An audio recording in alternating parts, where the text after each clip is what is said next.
Casuarina equisetivola itu adalah cemara udang. Namun di beberapa daerah itu ada yang menyebutnya sebagai cemara laut. Terus dalam bahasa Inggris itu dikenal dengan nama beachy oak dan ironwood, karena kayu pohon dari cemara ini semakin dia tua itu dia semakin keras. Terus pohon cemara ini juga dikenal sebagai horsetail sea oak karena kumpulan daunnya itu yang menyerupai rambut pada ekor kuda. Lalu klasifikasi cemara udang secara taksonomis adalah sebagai berikut.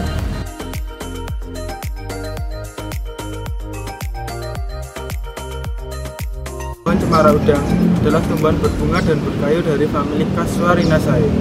Berbeda dengan jenis cemara lain yang hidup di dataran tinggi yang dingin, cemara udang justru hidup di daerah pesisir pantai berpasir yang suhu udaranya itu lebih tinggi. Spesies ini juga toleran terhadap garam, sehingga angin pesisir yang banyak mengandung garam tidak akan mengganggu kehidupan spesies ini.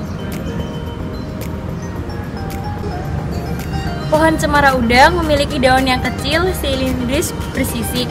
Biasanya berwarna hijau muda hingga keabu-abuan.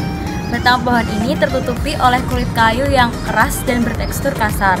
Batang pohon ini berwarna coklat kemerahan hingga abu-abu. Akar dari pohon ini merupakan akar sangat rapat yang digunakan untuk mencengkram substrat yang tidak stabil seperti pasir. Akarnya yang kuat juga dapat menopang pohon untuk tetap tegak ketika terjadi badai di kawasan pesisir, dan bahkan struktur pohon ini mampu menahan angin yang kencang sehingga melindungi daerah di belakangnya dari ancaman angin. Akar tanaman ini mampu membentuk asosiasi dengan frankia dan mycorrhiza yang membantu akar dalam menyerap unsur hara dari dalam tanah. Fungsi cemara udang secara tidak langsung dipengaruhi oleh kemampuannya mengikat nitrogen dari udara, sedangkan pengikatan nitrogen dari udara ditentukan oleh jumlah bintil akar dan kemampuan bintil akar dalam mengikat nitrogen. Berbeda dengan pohon cemara pada umumnya, cemara udang adalah tumbuhan berumah satu. Artinya, dalam satu pohon terdapat bunga jantan dan betina. Bunga jantan berada pada ujung cabang dan berwarna kekuningan, sementara bunga betina berada di percabangan dan berwarna merah. Buah dari pohon ini menyerupai buah cemara pada umumnya, yang cenderung keras dan berduri. Berwarna kehijauan, sementara buah yang sudah mengeluarkan biji akan berubah menjadi coklat gelap. Di dalam buah tersebut terdapat biji kecil seukuran biji cabai yang memiliki sayap.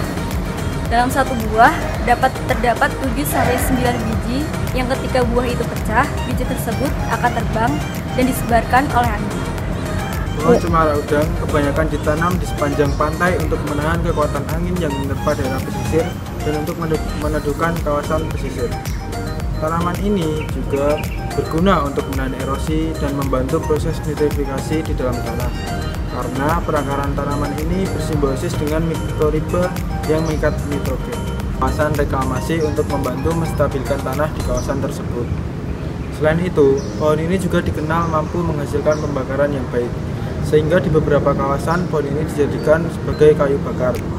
Sifat pohon ini yang mampu tumbuh dengan cepat, mudah diperbanyak, dan mampu tumbuh dari pokok batang yang sudah ditebang, menjadikan pohon ini seringkali dikultur untuk dimanfaatkan kayunya atau hanya sekedar untuk rehabilitasi kawasan pesisir. Pohon yang dimanfaatkan kebanyakan adalah pohon yang masih muda, karena pohon cemara udang yang sudah tua memiliki batang yang sangat keras dan bahkan dikenal mampu membengkokkan mata gergaji dan paku. Pohon ini juga dijadikan sebagai bonsai bagi para hobis. Dan bonsai cemara udang yang dikenal paling baik di beberapa tinggi adalah spesies bonsai asal Indonesia yang sekarang dikultur di Thailand. Cemara udang juga menyediakan tempat bersarang bagi beberapa jenis biota, terutama burung.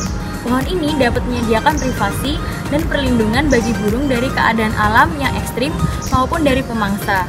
Daun dari pohon ini juga mampu menangkap partikel garam yang menguap dan terbawa angin, sehingga tanah di belakang barisan tanaman ini akan terlindungi dari salt spray atau transport uap air yang mengandung garam melalui angin.